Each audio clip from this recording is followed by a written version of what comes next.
My boyfriend dumped me because I sold his deepest insecurity for likes in a group chat. Okay, let's get this straight. My boyfriend of 3 years dumped me over a joke I made in my private group chat. One joke, and just like that, everything's gone. You tell me, am I the monster here, or is he being ridiculously oversensitive? I mean, seriously, can you really blame me for all this? You have to understand, Jet and I were that couple. The kind people secretly hate on Instagram, always holding hands, finishing each other's sentences, the whole disgusting package. For 3 years, he was my rock. I remember this one time I completely bombed a presentation at work, I mean, a career-ending level of disaster. I came home ready to just crawl into a hole, and he had my favorite takeout waiting, a bubble bath drawn, and he just held me for an hour while I cried, not saying a word. He just got it, he got me, but he had his things. Quirks, I guess. Jet was intensely private, like a man from another era. No social media, not even a lockdown Facebook profile. He believed that our life was ours and that sharing it with the world somehow cheapened it. What we have is real, Briar, he'd say. It doesn't need an audience. At first, I found it romantic, like we were in our own secret bubble. But after a while, honestly, it started to feel a little isolating. My friends would be posting these glossy photos from their weekend getaways with their boyfriends, and I couldn't even post a simple selfie of us at a coffee shop without him getting this tight look on his face. It felt less like privacy and more like he was hiding me, or just being weird. Who doesn't have an Instagram in this day and age, right? It just felt a little controlling. Then there are my friends, my girls, Sasha, Chloe, and Maya. Our group chat, The Coven, is basically my lifeline. It's where we vent, where we celebrate, and where we talk shit. It's what we do. Sasha is the queen bee, a lawyer who can cut you down with a single sentence and it's somehow still hilarious. Chloe has a trust fund and a new designer bag every week, her life a constant stream of effortless luxury. Maya is the drama magnet, always in some torrid on-again off-again thing that provides endless entertainment. They're sharp, they're ruthless, and I love them. And me. I guess I was the one in the stable, perfect relationship. Sasha had the killer career, Chloe had the money, Maya had the chaotic love life. To keep up with them, you have to have a thick skin and more importantly, you have to bring something to the table. A good story, a piece of gossip, something that makes the chat pop.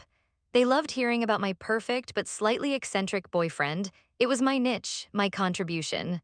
He was my story. It wasn't meant to be malicious. It was just banter. It's how we show affection by roasting the people we love. He should have been able to understand that.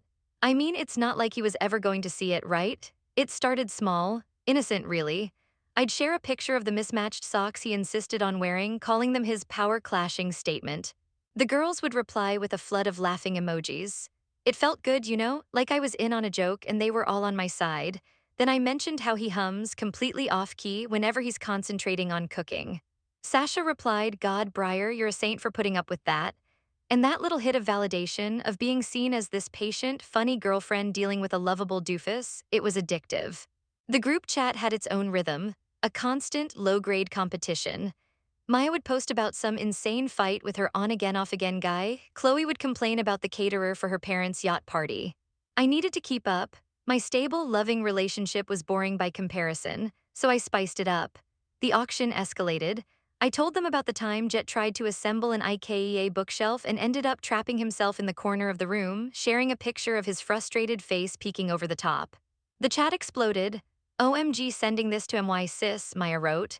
Mine just leaves his crap everywhere, yours builds himself a prison, you win, Chloe texted back instantly. For a whole afternoon, my story was the main event. I was winning. But I crossed a new line when I talked about him getting emotional. We were watching It's a Wonderful Life around Christmas, and I caught him wiping his eyes during the final scene. In the quiet of our living room, I'd leaned over and kissed his temple. It was a tender, private moment. But in the chat, I framed it as ridiculous. My 6'0" boyfriend is having a full-on breakdown over a movie made in the 40s. Send help. Sasha's response came back in seconds. Aw, does little Jet need a blankie? So sensitive. The mockery was veiled as a joke, but it was there. And I played along, feeling a sick little twist in my stomach that I chose to ignore. The final piece I put on the auction block before the real end was his emotional support wolf sweatshirt. It was this hideous, pilled gray thing with a faded, howling wolf on it that was at least a decade old. What I didn't tell them was that it was the sweatshirt he wore the night his dad passed away 10 years ago. He told me he felt safe in it. He only wore it when he was truly stressed or sad, and he only wore it in the house. It was his armor. I took a picture of him asleep on the couch in it one night. I posted it. I just called it his security blanket for man babies and let them have at it. I convinced myself it was harmless. I was just exaggerating for comedic effect, right? I'd tell a story and frame it with, you guys, I love him to death, but as if that little disclaimer sanitized everything that followed. I was a curator presenting the most hilarious exhibits from the Jet collection. Every confidence he shared, every vulnerable moment became a potential story. I was taking the most trusting parts of him, the things he only showed me, and selling them off for a few laughing emojis and the approval of women I wasn't even sure I genuinely liked. But in the moment, their validation felt more real than his quiet, steady love. It was louder, and God, I craved the noise. Okay, this is the part where I know I messed up, I know it. But you have to hear the context. Jet landed a huge promotion at his firm, a massive step up that came with a corner office and a terrifying amount of responsibility. The catch.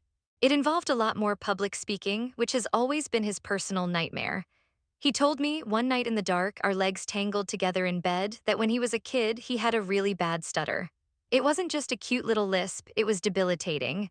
Kids were cruel, he'd been laughed out of classrooms, mocked at the lunch table.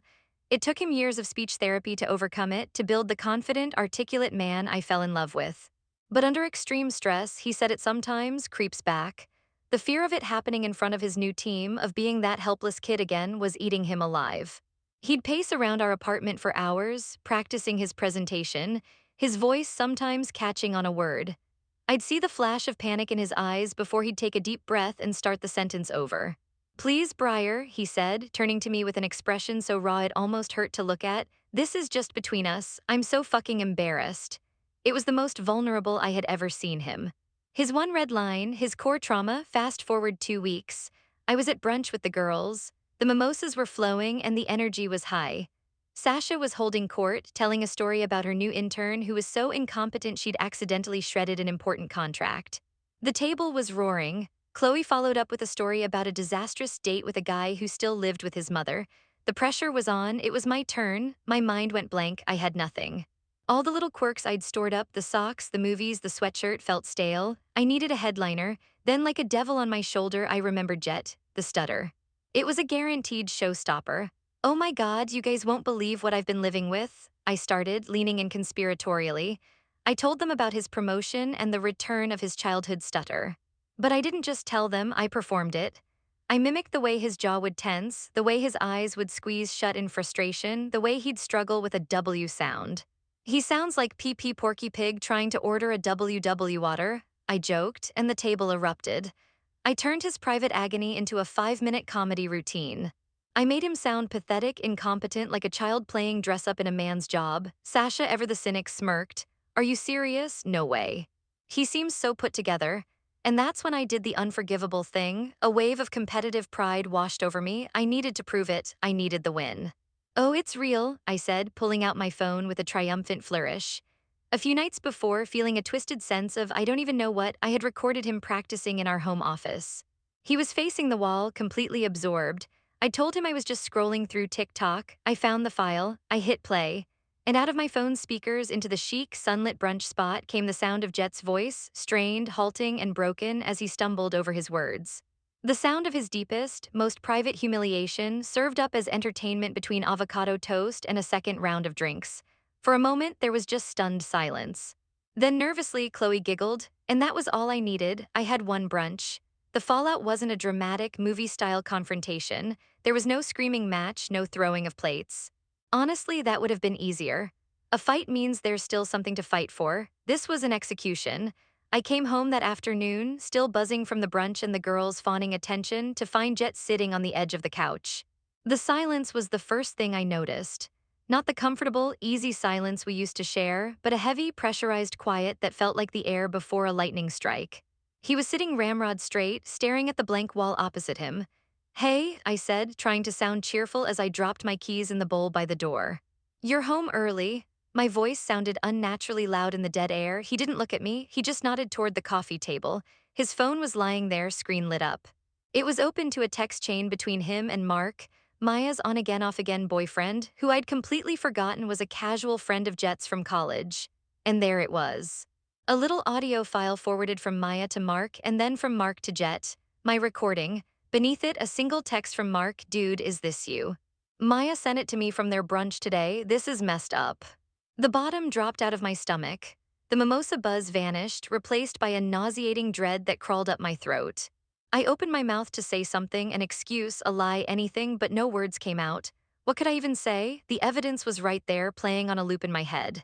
My own voice, sharp and mocking, followed by his, so full of pain. Jet finally looked up at me. And his eyes, God, I'll never forget his eyes. They weren't angry, they weren't sad.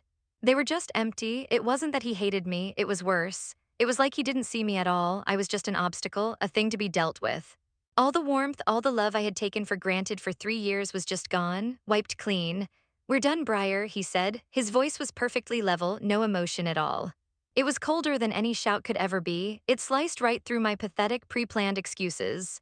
"Jet, no, wait," I started, the panic finally hitting me like a physical blow. "Please just listen, it was a joke, a stupid, stupid joke. They were all telling stories. I felt so lame, I had nothing to say. I just embellished a little, I didn't mean it." "You know I didn't mean it. I love you, you know that, right? Please just talk to me, yell at me, please just yell at me." He didn't even blink. He just stood up and walked into our bedroom. I followed him, a frantic, babbling mess.